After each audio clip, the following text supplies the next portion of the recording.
السلام علیکم، کیسے ہیں آپ سب؟ امید کرتی ہوں آپ سب خیریت سے ہوں گے۔ اللہ پاک آپ سب کو خیریت سے رکھیں، اپنے حفظ و امان میں رکھیں۔ اور ڈے بائی ڈے بس رمضان جو ہے وہ گزرتا جا رہا ہے اور کچھ ہی روزے باقی رہ گئے ہیں، آدھے سے زیادہ تو گزر گیا ہے اور جو ہے اس کا ایک حصہ رہ گیا اور تقریباً 2 حصے کمپلیٹ ہونے والے ہیں۔ اچھا، یہ سحری کے بعد جب میرے بچے اسکول چلے گئے تھے، اس کے بعد جو کچھ سحری میں روٹی بچ گئی تھی، تو اکثر اس طرح ہوتا ہے جو رات کو یا دن کو کسی ٹائم روٹی بچ جاتی ہے جو، تو وہ میں اس کے چھوٹے چھوٹے ٹکڑے کر لیتی ہوں۔ اور اگر کبھی کبھی ایسا بھی ہوتا ہے کہ کچھ روٹی جو ہے وہ سخت ہو جاتی ہے، لیکن اس کو بھی میں نا چھوٹے چھوٹے ٹکڑے کر دیتی ہوں اور پرندوں کے لیے اس میں پانی اس میں ایڈ کر کے نا، تب یہ سافٹ ہو جاتی ہے، تو چھت پہ میں رکھ دیتی ہوں۔ اس سے یہ ہوتا ہے کہ پرندے جو ہیں وہ کھانا مطلب ایک تو ہمارا اس طرح سے رزق جو ہے وہ ویسے بھی تو ہم لوگ گائے بھینسوں کو ڈال دیتے ہیں، لیکن تھوڑی سی جو مقدار ہے وہ پرندوں کے لیے نکال لیتے ہیں۔ اور ہم سب لوگوں کو پرندوں کا بھی خیال رکھنا چاہیے۔ اس میں پانی ایڈ کر دوں گی اور پانی تھوڑا زیادہ ڈالوں گی، اور کیونکہ پھر یہ روٹی زیادہ دیر تک سافٹ رہے گی۔ ویسے تو پہلے ایسے ہوتا تھا کہ ایسے بھی روٹی میں ڈال دیتی تھی چھوٹے چھوٹے ٹکڑے، لیکن وہ ہارڈ ہو جاتی تھی، دن کو پڑی رہتی تھی۔ تو پانی میں ڈالنے سے یہ ہے کہ وہ سافٹ رہتی ہے اور بیچارے پرندوں کا بھی چلے بھلا ہو جاتا ہے۔ اور آپ لوگ بتائیے گا کہ آپ لوگوں میں سے کون کون ہے جو اس طرح کرتا ہے؟ ویسے جب ہم چھوٹے تھے تب ہماری امی بھی ایسے کرتی تھیں، وہ ہم لوگوں کو رات کو لگا دیتی تھی، رات کو جب کھانا کھا چکے ہوتے تھے، جو کھانا بچ جاتا تھا، کہ وہ سب بہن بھائیوں کو چھوٹا چھوٹا ٹکڑا دے دیتی تھی اور ایک بڑی سی ٹرے دیتی تھی کہ اس کے اندر ان کے نا چھوٹے چھوٹے چھوٹے چھوٹے بہت، میں نے تو پھر بھی ابھی تھوڑے بڑے، کیونکہ میں ویڈیو ریکارڈ کری تھی تو ایک ہاتھ سے میں نے موبائل پکڑا تھا، تو ایک ہاتھ سے میں یہ ٹکڑے کر رہی تھی، لیکن یہ میں بہت چھوٹے چھوٹے ٹکڑے کرواتی تھی نا، بالکل جیسے کہ نا ان کی چونچ کے اندر جو دانہ آ جائے اتنا باریک باریک سا۔ تو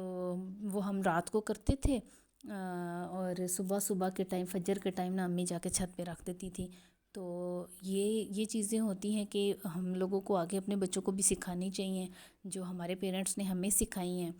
تو یہ ہمیں آگے لے کے چلنی چاہیے۔ پھر یہ نسل در نسل جو کچھ ایسی ہوتی ہیں خامیاں بھی کہتے ہیں اور خوبیاں بھی، وہ نسل در نسل ڈیوائیڈ ہوتی ہیں، وہ چلتی رہتی ہیں۔ اور اس کے بعد جی میں یہاں پر اپنی جو ہے وہ ٹراؤزر کی کٹنگ ہو چکی تھی، اور میرا تھا ارادہ کہ چلیں اس کو، ویسے تو بالکل سمپل سا ہی تھا، لیکن چلے میں نے کہا اس کے جو نیچے پہنچے ہیں ان کا کچھ ڈیزائن بنا لوں۔ تو ابھی میں یہاں پر یہی کٹنگ کرنی تھی، تو راؤنڈ شیپ اس کو دینی تھی، وہ میرے پاس کچھ تھا نہیں، تو میں نے سوچا یہ میری بیٹی کی کھلونا تھا، ایک بکٹ تھی، اس کا ڈھکن تھا، پھر میں نے اسی کو اتارا، اس پہ نشان لگایا اور بکرم پہ جو ہے وہ اس کو ڈیزائن ڈالتی گئی ایک ایک ایک ایک کر کے، اور اس کے بعد پھر میں نے اس کی کٹنگ کر لی۔ تو ابھی میں کیونکہ ایک ہاتھ میں موبائل پکڑ کے اور دوسرے ہاتھ سے مطلب یہ دونوں ہاتھوں کا کام ہوتا ہے بکرم سیٹ کرنا، اور یہ جو میں نے بنایا ہوا تھا یہ سرکل سا جو لیا تھا، تو اس وجہ سے بس میں نے آپ کو ساتھ ساتھ تھوڑی تھوڑی کلپ ریکارڈ کر کے دکھا دی، جس سے آپ کو سمجھ آ جائے، کیونکہ میں اپنے عید کے کپڑے ہوں، گھر میں پہننے والے ہوں یا کچھ بھی، تو میں خود ہی اسٹچ کرتی ہوں، تو اس لیے پھر جب ٹائم ملتا ہے تو تھوڑے تھوڑے تھوڑا تھوڑا کر لیتی ہوں، مطلب ایک دن میں کبھی ٹراؤزر سلائی ہو جاتا ہے، کبھی صرف شرٹ کرتی ہوں، اور کبھی ایسا ہوتا ہے کہ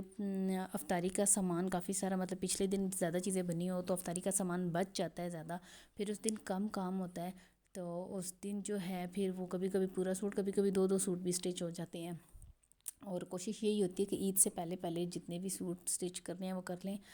اور ویسے بھی تو میں جو ہم لوگ ہیں وہ اتنے مطلب لون جسٹ لون ہی پہنتے ہیں، مینس کہ عید پہ بھی کچھ ایسے فینسی فونسی کپڑے نہیں پہنتے، بس لون کے ہی ڈریس سوٹ لے کے تو ان پہ تھوڑی ڈیزائننگ کچھ کر کے، اور تو وہ ہم لوگ عید پہ پہن لیتے ہیں۔ یہ تو سوٹ میں اس لیے اسٹچ کر رہی تھی کہ میری سسٹر جو عمرے سے واپس آ رہی تھی، تو میں نے ان کی طرف جانا تھا، آپ کو پتہ ہے ظاہری بات ہے پھر مہمانوں کا آنا جانا ہوتا ہے، تو بس اس وجہ سے پھر یہ میں نے کہا کہ جلدی سے، یہ شرٹ تو میں نے ایک پچھلی ویڈیو میں آپ لوگوں کو دکھا دی تھی، تو نیکسٹ ویڈیو میں انشاءاللہ یہ پورا جو سوٹ تھا میں آپ لوگوں کو دکھا دوں گی۔ تو یہاں پر اب اس کی کٹنگ ہو گئی ہے، یہ میں اس پہ پیسٹ کر چکی تھی اور سلائیاں لگ چکی تھی، اب اس کے ہلکے ہلکے چھوٹے چھوٹے کٹ لگاؤں گی، کٹ لگانے کے بعد پھر اس کو دین ٹوسٹ کر کے اور اس کے جو راؤنڈس ہیں وہ باہر نکال لوں گی، اس طریقے سے ایسے ہم اس کو کریں گے۔ ابھی یہاں پر اس کو کٹس نہیں لگائے، کٹس بالکل چھوٹے چھوٹے سے لگنے تھے، تو میں کہہ رہی تھی کہ آرام سے نا اس کو نکال کے بس یہ پھر اس شیپ میں آ جائیں گے۔ تو آپ لوگوں میں سے کون کون جو ہے وہ کپڑے اسٹچ کر سکتا ہے اور کون جو ہے وہ باہر سے اسٹچ کرواتا ہے؟ ویسے زیادہ تر تو آج کل یہی ہے کہ لوگ جو ہیں وہ باہر سے اسٹچ کرواتے ہیں، ڈیزائننگ وغیرہ کرواتے ہیں، لیکن میں جب 9th کلاس میں تھی آئی تھنک، تب میں نے چھٹیاں ہوئی تھی ہمیں، جب گرمیوں کی چھٹیاں ہوتی ہیں تو اس میں نے کچھ سیشن لیے تھے، کلاسز لی تھی، اس کے بعد پھر 10th میں بھی لی تھی 3 months جب مجھے پھر سے ہوئی تھی۔ اس کے علاوہ جب ہم چھوٹے سے ہی تھے تو گڑیا کے کپڑے سلائی کرنا، اور امی جو تھیں وہ میری امی جو پرانے کپڑے ہوتے ہیں نا ان کی سلائیاں کھولتی تھی، اور ان کے نا وہ بچھونیوں کے کور وغیرہ بناتی ہوتی تھی، اور کشن جو بیٹھنے کے لیے ہوتے ہیں تو ان کو اسٹچ کر کے تو وہ کشنز اور اس طرح پلو کور بناتی ہوتی تھی۔ تو وہ سارا دن امی چھوٹے سے ہی تھے 7th 8th کلاس میں ہی، تو امی وہ سلائیاں لگوانا شروع کر دیتی تھی کہ بیٹھ کے مشین پہ بس سیدھی سیدھی سلائیاں لگانی ہیں، تو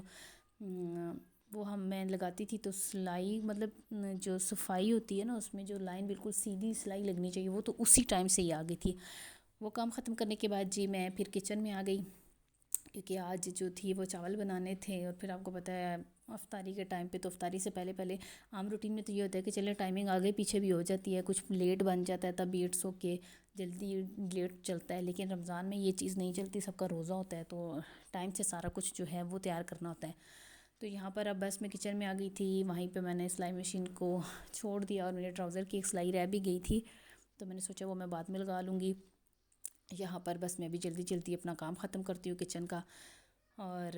چاول بھگو دیے تھے، ساتھ میں مسالہ چڑھا دیا تھا۔ آپ لوگوں سے ایک اور بات شیئر کرنی تھی کہ میری ایک ویڈیو ہے جس پہ میں نے اچانک سے دیکھا کہ ایڈ آنا شروع ہو گئے ہیں، ویسے مجھے پتہ نہیں تھا کہ وداؤٹ مونیٹائزیشن ایڈز بھی آتے ہیں، اور میں اتنی خوش ہوئی۔ آپ لوگوں میں سے بھی اگر کسی کے ساتھ ایسا ہوا ہے کہ مونیٹائزیشن کے بنا ہی آپ لوگوں کی ویڈیو پہ ایڈ آتے ہیں تو پلیز مجھے ضرور بتائیے گا، میں اپنی اس ویڈیو کا لنک ڈسکرپشن میں دے دوں گی، آپ جا کے دیکھ لیجیے گا۔